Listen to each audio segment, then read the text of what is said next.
আলাইকুম ভিউয়ার্স, আজকে আমরা শিখব মাইক্রোসফট এক্সেলে কিভাবে বয়স ক্যালকুলেশনের জন্য একটি ক্যালকুলেটর তৈরি করা যায়। তো সেই জন্য এখানে একটা ফরম্যাট তৈরি করে রেখেছি, এটা আপনারা নিজের মতো করে ডিজাইন করে নিতে পারেন।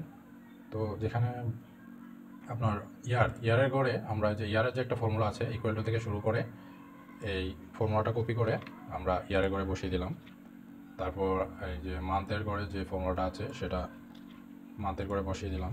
তারপর ডের পাশে যে ফর্মুলাটা আছে সেটা কপি করে আমরা ডের করে বসিয়ে দিলাম। আপনারা চাইলে টাইপ করে বসাতে পারেন, যেহেতু ভিডিওটা শর্ট করার জন্য আমরা জাস্ট কপি করে বসিয়ে দিলাম। হ্যাঁ, এখন দেখেন এখানে যদি আমরা একটা ডেট দিই, যেমন 1/1/1992, তারপরে এন্টার দিলাম, দেখেন বয়স চলে আসছে 32 বছর 11 মাস 19 দিন। হ্যাঁ, তো আপনারা চাইলে নিজেদের মতো করে ডিজাইন করে নিতে পারেন। তো ফর্মুলাটা ইউজ করবেন, আমি এটা ভিডিও ডিসক্রিপশনে দিয়ে দিব।